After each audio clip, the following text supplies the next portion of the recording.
I'm Barham Salih. I'm the leader of the Coalition for Democracy and Justice.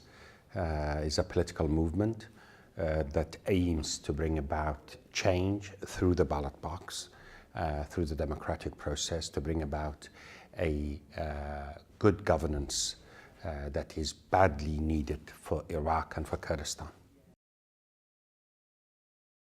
The election did not work out well because we believe that there were lots of corruption and fraud that were associated with the elections. We're contesting these through the court system.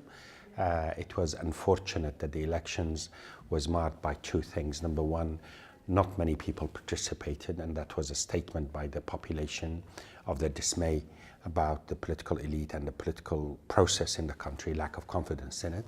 But also, unfortunately, this was compounded by fraud in certain provinces of the Kurdistan region, as well as across Iraq. But nevertheless, we need to be focused on the main mission, namely moving this country forward beyond the political impasse that we have today. This country cannot afford to fail, cannot afford to collapse. This is too huge a consequence for the population of the country, and truly a dire consequence for the neighborhood and the world at large.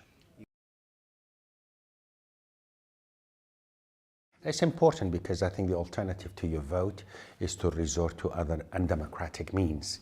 In every election stop that I had, people were confronting me and say, my vote does not count, will not have an impact, they will steal our votes. We said, no, we need to go out and vote, and we need to basically make a statement through that process. There is a way in me, which is an optimist, that I would argue back and say the fact that the political elite had to resort to the extreme forms of fraud was a statement that their votes counted, the votes of the citizen counted. Therefore, they needed to go to that extreme, which was further delegitimizing the political elite of the country for the time being, at least. I think ISIS, the defeat of ISIS, was a significant breakthrough for Iraq and for the international community. But I have to emphasize this is far from over. While ISIS has been militarily defeated, we are seeing remnants of ISIS coming back. But more importantly, the fundamental causes that allowed ISIS to rise and become the threat that it has become remains. Iraq's political elite, Iraq's government, Iraq's leadership needs to address those causes that allowed ISIS to emerge. And if we are not careful and do not fix those issues, whether it is a political settlement within the country, whether it is the economy, whether it is the regional relations of Iraq, and good governance, in my view, which is important for the legitimacy of any government, ISIS, or a manifestation of ISIS, extremism and terrorism will continue, violence will continue to plague the Iraqi state. The Kurdish referendum and its consequences were undeniably huge for the Iraqi state. At the end of the day, there remains an underlying issue called the Kurdish issue. Iraqi state needs to come to terms with that. Kurdistan needs to come to terms with the constitutional arrangement in Iraq, and how can we do that in an urgent fashion and avoid yet another cycle remains to be seen. The referendum was a statement by at least an important part of the Kurdish community, and the Baghdad response was also created a new dynamics in the country. I think with the new government taking shape, these fundamental issues that has beset the Kurdish relations with Baghdad needs to be addressed. The best way is to adhere to the constitution and really put to rest once and for all some of these issues, because Iraq cannot afford the cycle of instability. Unfortunately, the elections were not as positive as we would have liked it to be. I'm not talking about CDJ and what we gained out of it or not. I'm talking about the fundamentals, the fact that Iraqis, by not taking part in the elections and by the fact that the fraud that took place, at least in certain provinces, further undermines the confidence in the political process. But this is not a lost cause. I hope through a political settlement, through remedial action that the courts will take, there will be a degree of restoration of confidence, and the new government will have to have as top priority ensuring that elections are free and fair, and that the Commission for Elections are truly independent and are not prone to manipulations. This is Iraq, and is marred by challenges, marred by difficulties. but the fundamentals of the country remain strong. The potential is there. You have good industrious people, people who are committed to a better life for themselves and their families.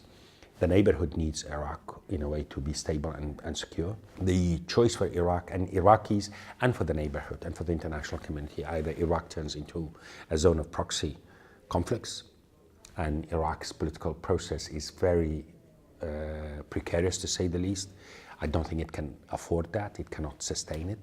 The collapse of the political process in Iraq, the collapse of the system in Iraq will mean much more opportunities for extremists and violent extremism like the ISIS that we have known.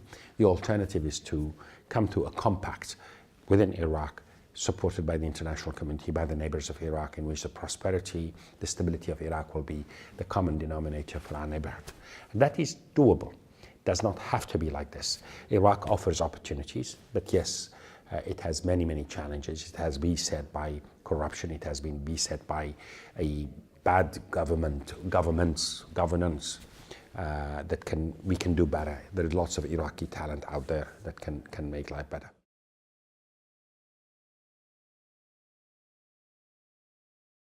Iraq has obviously now, with the increase in oil prices, will have surplus of cash, and it's also a question whether this surplus of cash will be spent on infrastructure projects and bring about jobs for the younger generation, or will it be used to finance the corruption machine and create and sustain the present dynamics of crisis and conflict.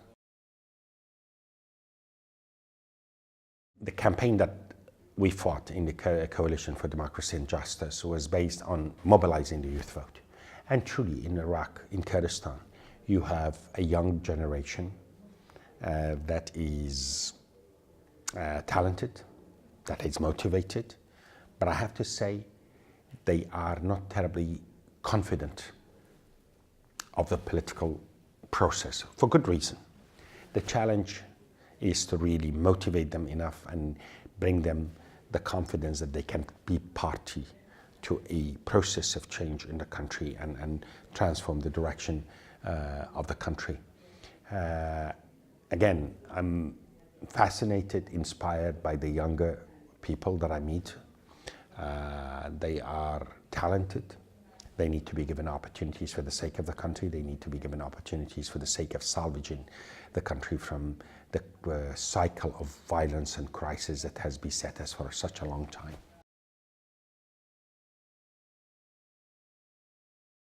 It's a challenge. It's not so easy to give up power. It's not so easy to give the perks of power that many of these political elites have gotten accustomed to, and they thrive on crisis. But this is life. This is it's one's country, and one has to fight for it. You don't give up.